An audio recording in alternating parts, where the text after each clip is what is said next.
So total magnetic फील्डचा formula काय आहे? B is equal to mu naught H in bracket 1 plus काय?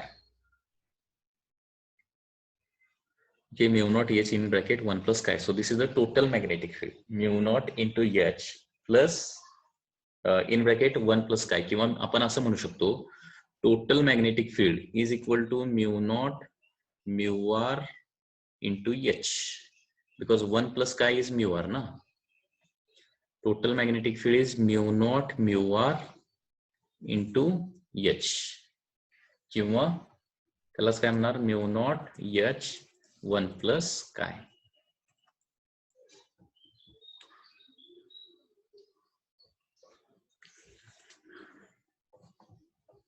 आता इथे एक स्पेशल केस तयार होईल बघा. जर काय जर -1 असेल, इफ काय इज इक्वल टू -1, काय जर -1 झालं तर काय होणार आहे? Magnetic field inside material will be equal to 0. Magnetic field त्या मटेरियल मधला काय होतो? 0 होतो. म्हणजे ससेप्टिबिलिटी जर एक्झॅक्टली -1 झाला तर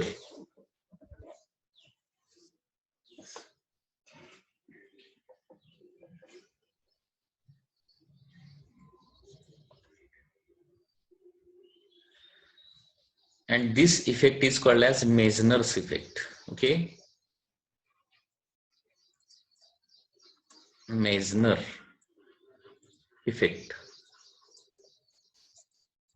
Meissner effect.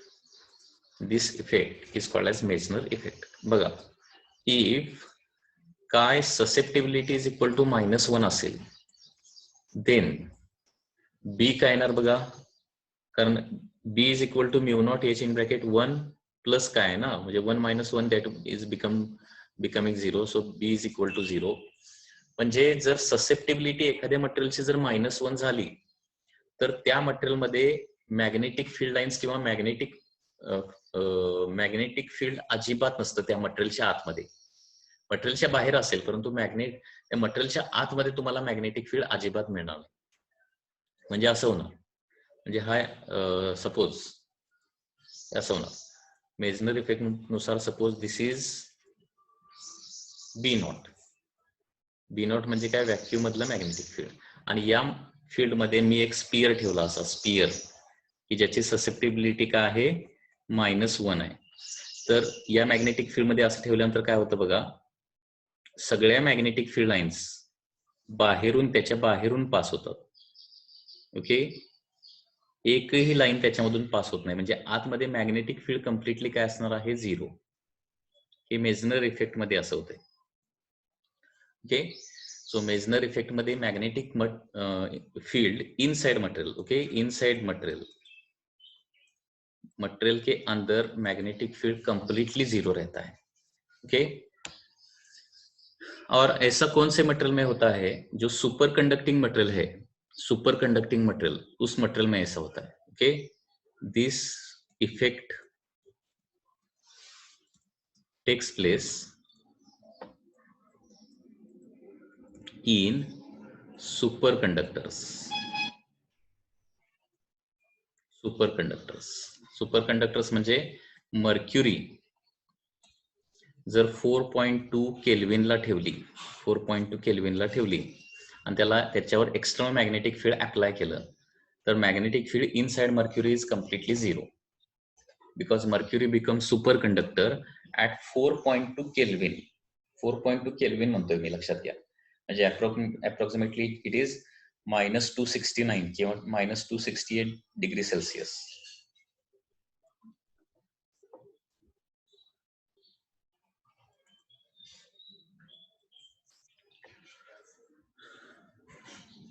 So this is called as Meissner effect. So in Meissner effect, what is happening? Magnetic field inside the material is completely 0. So magnetic field will be only outside material. Inside material, magnetic field will not be there. And for that, what should happen? Susceptibility of material should be -1. Susceptibility -1 असेल तरच तसं होऊ शकते. आणि susceptibility -1 कुणाची होते?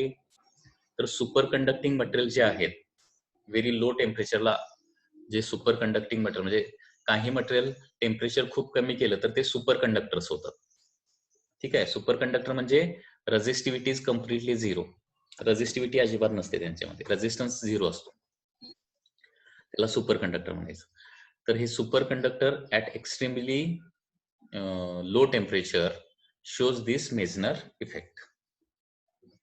Okay, so next important formula is percentage increase in magnetic field when it is placed, when material is placed in inside magnetic field. And there is one more important formula, that is percentage increase inside magnetic, percentage increase in magnetic field.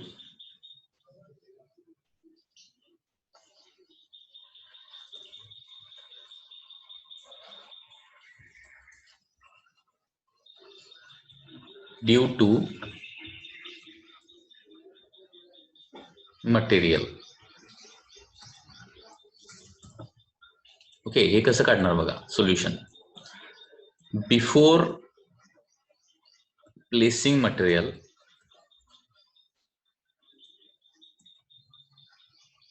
before placing material, okay, magnetic field is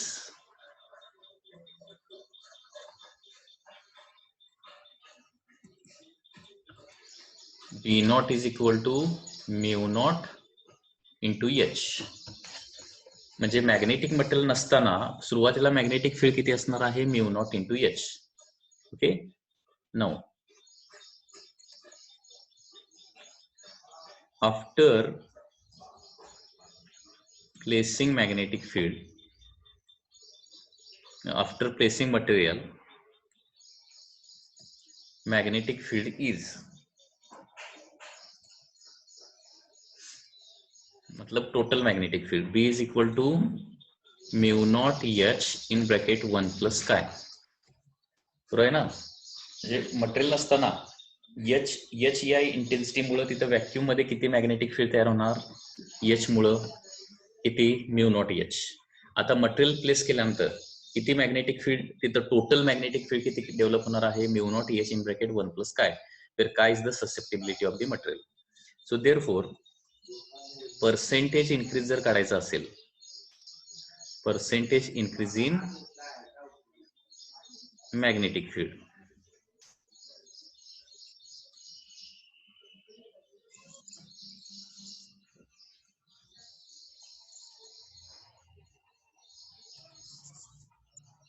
percentage increase in magnetic field is equal to final minus initial divided by initial into 100. असं करतोय ना आपण. Percentage मतलब final minus initial divided by initial. So final is, आता बघा final minus initial जर केलं म्हणजे बी मायनस बी नॉट केलं, बी मायनस बी नॉट केलं तर काय होईल, mu naught H get cancel आणि शिल्लक काय राहणार आहे, म्यू नॉट एच काय राहणार, आणि डिवायडेड बाय बी नॉट म्हणजे काय येणार आहे, म्यू नॉट एच इंटू 100. आता mu naught H get cancel and final formula and very important formula is काय इंटू 100. लक्षात घ्या. So this is one more important formula. म्हणजे काय ससेप्टिबिलिटीचं मटेरियल जर आपण एक्सटर्नल मॅग्नेटिक फील्ड मध्ये ठेवलं तर तिथलं मॅग्नेटिक फील्ड किती पर्सेंट वाढणार आहे, तर it is directly given by formula काय into 100. Okay, that is given by formula chi into 100. chi into 100 हे लक्षात ठेवायचं. तर आज आपण भरपूर फॉर्म्युले बघितलेले आहेत. ओके, ही फाईल मी तुम्हाला सेंड करतो, जरासं प्रॅक्टिस करा व्यवस्थित.